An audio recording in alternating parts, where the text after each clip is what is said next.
Channel पे आप सभी का स्वागत है। फ्रेंड, आज हम लोग डिस्कस करने वाले हैं रीजनिंग का महत्वपूर्ण चैप्टर डाइस। तो डाइस में हम लोग जो है आज पार्ट 1 रहेगा। इसमें हम लोग जो है डाइस को का बेसिक समझेंगे और आगे जो है नेक्स्ट वीडियो में पूरा डाइस हम लोग कंप्लीट करने वाले हैं। तो फ्रेंड, सबसे पहले हम चलिए डिस्कस करते हैं डाइस को। तो डाइस का मतलब होता है पासा। आप जैसा कि जानते हैं डाइस जो होते हैं पासा मुख्यतः दो प्रकार की होती हैं। पासा मुख्यतः दो प्रकार की होती हैं। पासा दो प्रकार की होती हैं। पहले को हम लोग कहते हैं कि स्टैंडर्ड डाइस। स्टैंडर्ड डाइस यानी मानक पासा। और दूसरे को हम लोग कहते हैं, ध्यान रखिए, नॉन स्टैंडर्ड डाइस या नॉर्मल डाइस या गैर मानक पासा। नॉर्मल डाइस या नॉन स्टैंडर्ड डाइस भी बोल सकते हैं। गैर मानक पासा या सामान्य पासा। गैर मानक पासा या सामान्य पासा भी बोलते हैं। सामान्य पासा।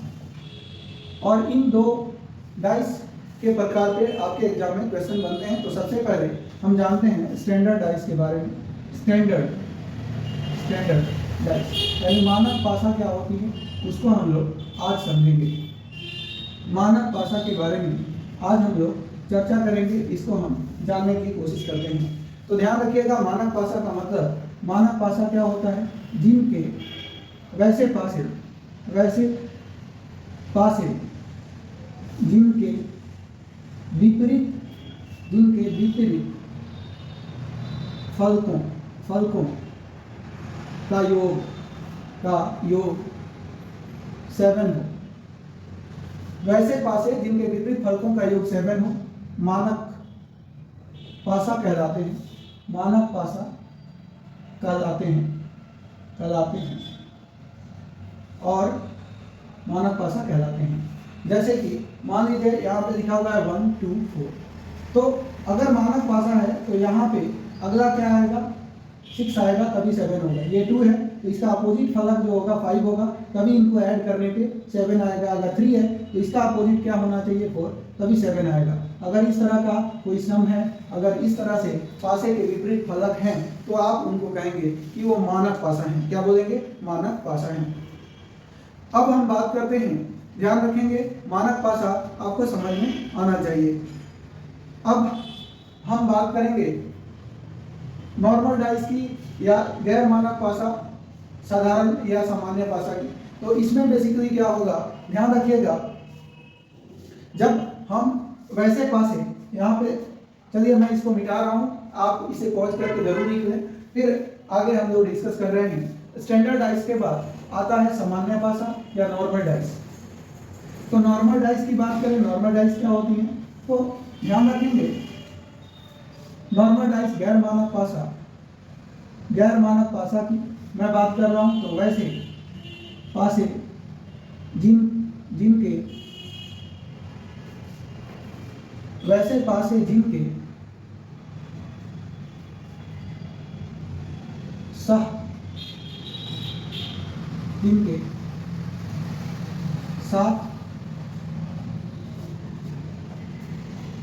जिनके साथ लगने वाली फलक या एडजेसेंट फेस। वैसे पासे जिनके साथ लगने वाली फलक या एडजेसेंट फेस का योग 7 हो, सामान्य पासा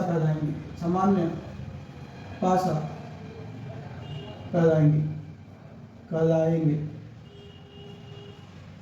वैसे पासे जिनके साथ लगने वाली फलक या एडजेसेंट फेस का योग 7 हो, वो सामान्य पासा कहलाएंगे। क्या कहलाएंगे, सामान्य पासा।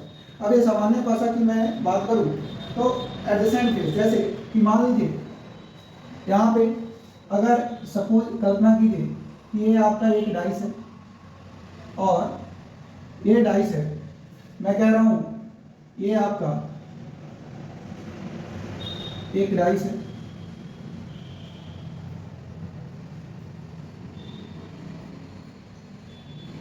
ये आपका डाइस है। मैं कह रहा हूँ कि यहाँ पे 4 लिखा हुआ है, 1 लिखा हुआ है, 3 लिखा हुआ है। मैं कह रहा हूँ 3 लिखा हुआ है, 5 लिखा हुआ है, 2 लिखा हुआ है।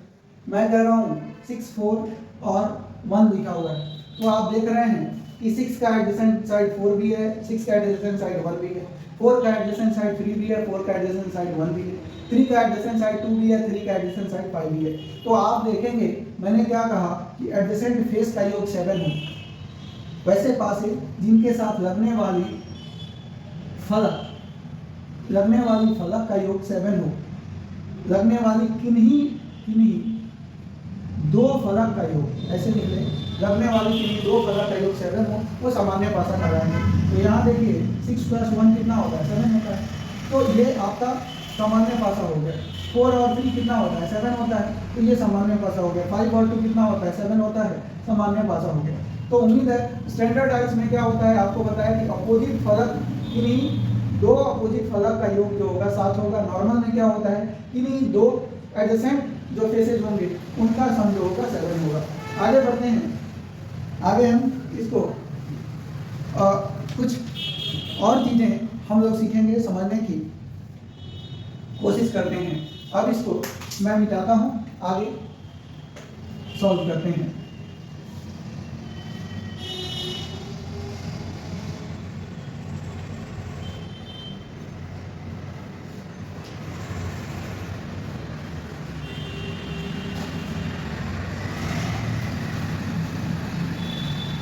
ध्यान रखेंगे सामान्यतः पासे के 3 नियम होते हैं। सामान्यतः पासे के 3 नियम होते हैं, 3 रूल्स होते हैं। अब ये कौन कौन से हैं? तो पहला याद रखना है कि निकटता का नियम यानी एडजेसेंट रूल। अब निकटता का नियम की बात करें तो ये क्या होता है, तो एडजेसेंट रूल की बात करें, निकटता का नियम में ध्यान रखना है कि जो फलक एक दूसरे के निकट होंगे, जो फलक एक दूसरे के निकट होंगे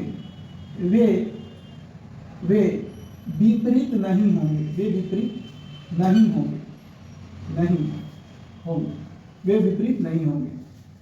कैसे, उसको कुछ क्वेश्चन से हम समझने की कोशिश करेंगे। मान लीजिए क्वेश्चन नंबर यहाँ पे 1 है। अगर आपसे पूछा जाए कि चलिए यहाँ पे कहा गया कि 4 के विपरीत क्या होगा, 4 के अपोजिट अगर पूछा जाए कि चलिए 4 के विपरीत कौन सी संख्या होगी, और यहाँ पे 2 पासे आपके बनाए गए हैं, यहाँ 2 पासे बनाए आपके गिवन है, दिए गए हैं। मान लीजिए ये आपके 2 पासे हैं और ये पासे आपके गिवन है। यहाँ पे 3, 4, 2 गिवन है और यहाँ पे 6, 1, 4 गिवन है, 6, 1, 4। और बोला गया कि चलिए 4 के विपरीत बताइए। तो हमने कहा कि 4 का देखिए जस्ट एडजेसेंट यानी उसके बगल वाला फलक ये है और 4 के बगल वाला फलक ये है। तो आप कहेंगे कि 4 के नियम, पहला हमने क्या बताया कि 4 के बीच जो एडजेसेंट जो फलक होंगे, निकटतम फलक होंगे 3 और 2, वो उसके अपोजिट नहीं होंगे। यहाँ 4 का निकटतम फलक कौन सा है, 6 और 1 है, तो ये भी उसका अपोजिट नहीं होगा। अब मैं आपसे पूछूं कि एक पासे में 6 फलक होते हैं, कौन कौन से? 1 होता है, 2 होता है, 3, 4, 5 और 6 नहीं होते हैं। तो देखिए 4 का 3 नहीं सकता, 2 नहीं होगा, 6 नहीं होगा, 1 नहीं होगा, तो बचा क्या? 5। तो आपका आंसर हो जाएगा कि 4 का अपोजिट फलक क्या होगा? 5 होगा। तो ये आपका आंसर आ जाएगा। आगे बढ़ते हैं। अगर क्वेश्चन आपसे दूसरा पूछा जाए कि चलिए अगर आपसे पूछा जाए कि बताइए बी का अपोजिट फलक कौन सा होगा, अगर क्वेश्चन नंबर 2 है, पूछा जाए बी का विपरीत कौन सा अक्षर होगा, तो बी का विपरीत कौन सा अक्षर होगा? मान लीजिए यहाँ पे ये आपका पासा गिवन है, कुछ इस तरह से आपके पास है, गिवन है, और बोला गया कि बी का विपरीत बताइए, तो बी, ए और सी इस तरह से लिखा हुआ है। फिर आपका बी, ई, एफ लिखा हुआ है, बी, ई और एफ। बी का आपको विपरीत बताना है। तो आपने अभी क्या जाना कि बी का जो एडजेसेंट है, एडजेसेंट कौन सा है, ए है और सी है, तो ए और सी तो विपरीत होंगे नहीं। बी का एडजेसेंट कौन सा है, ई और एफ है, तो ई विपरीत होगा नहीं, एफ विपरीत होगा नहीं। तो आप जानते हैं कि यहाँ पे पासे में क्या ए आएगा, बी आएगा, सी, डी, ई और एफ, यही 6 होते हैं, यहीं आएंगे। तो बी का अपोजिट ए नहीं हो सकता, सी नहीं हो सकता, ई नहीं हो सकता, एफ नहीं हो सकता। तो आप ही बताएं कि बचा क्या, इसमें बचा डी। तो आप कहेंगे कि बी का अपोजिट जो होगा कौन सा होगा, तो डी होगा। तो इस तरह से आप जो है आसानी से अपने आंसर को आप ढूंढ पाएंगे। तो ये पहला रूल आपने देखा। आगे हम देखेंगे सेकेंड रूल। अब हम लोग रूल नंबर 2 देखेंगे। इसे बोलते हैं उभयनिष्ठता का नियम। उभयनिष्ठता का नियम, ये क्या होता है? उभयनिष्ठता का नियम की जब हम डिस्कस बात करेंगे तो इनमें कुछ चीज़ें आपको ध्यान रखना है। इसमें क्या होता है, बेसिकली मान लीजिए यहाँ पे 2 फिगर हैं, कोई 2 ये डाइस आपके दिए गए हैं, 2 पासे हैं, ये पहला है और ये दूसरा पासा है। इन 2 पासे यहाँ पे गिवन है, जैसे यहाँ पे है 6 और यहाँ है 3 और यहाँ है 4। फिर आपका कहा गया ये 4 है, 3 है और ये 5 गिवन है। अब आपसे बोला जाए उभयनिष्ठता का क्या मतलब है, तो इसमें ध्यान रखेंगे कि इसमें आप देख रहे हैं इन दोनों फिगर 1 और फिगर 2 में अगर आप ध्यान से देखें तो 3 इसमें भी है और 3 इसमें भी है, 4 इसमें भी है और 4 इसमें भी है। तो आप देख रहे हैं कि 3 और 4 दो में कॉमन है। तो जो बचे 2 दिख रहे हैं फलक वो कौन से हैं, 6 और 5 है। तो 6 का अपोजिट क्या हो जाएगा, 5 हो जाएगा, 5 का अपोजिट क्या होगा, 6 हो जाएगा। ये आपका उभयनिष्ठता का नियम कहता है। मान लीजिए एक और, चलिए एक और एग्जांपल से हम इनको समझते हैं। मान लें कि यहाँ पे एक पासा गिवन है, एक ये आपका पासा गिवन है और एक और ये पासा, फिर पासा, उसी पासा का ये एक और फलक है, कुछ इस तरह से गिवन है। और मान लें यहाँ पे लिखा हुआ है ए, यहाँ लिखा हुआ है बी, यहाँ पे लिखा हुआ है सी, यहाँ पे लिखा हुआ है ए, यहाँ पे सी और यहाँ पे लिखा हुआ है डी। तो अगर आपसे यहाँ पे देख पूछा जाए, अगर आपसे बोला जाए तो यहाँ पे क्या देख रहे हैं, इसमें ए है, इसमें भी ए है, फिर आप देख रहे हैं इसमें सी है और इसमें भी सी है। अब यहाँ पे देखिए कि इन दोनों कॉमन के अलावा इसमें फलक बचा हुआ बी है, इसमें फलक बचा हुआ डी है। तो आप कह सकते हैं कि बी का अपोजिट क्या होगा, डी होगा। तो ये आपका उभयनिष्ठता के नियम को दर्शाता है। ये आपका रूल नंबर 2 है। आगे हम डिस्कस करेंगे रूल नंबर 3। तो चलिए रूल नंबर 3 को हम डिस्कस करते हैं। रूल नंबर 3 में क्या कहा गया, पहले रफ करता हूँ और फिर आपको रूल नंबर 3 बताता हूँ। रूल नंबर 3 की जब हम बात करते हैं, रूल नंबर 3 जो है वो कहलाता है घूर्णन का नियम। रूल नंबर 3 ये कहलाता है घूर्णन का नियम। अब ये घूर्णन का नियम क्या होता है, इसको हम लोग डिस्कस करेंगे। घूर्णन का नियम में आपको ध्यान रखना है कि घूर्णन का नियम में हम जानेंगे, जैसे मान लें यहाँ पे एक पासा गिवन है, एक पासा है,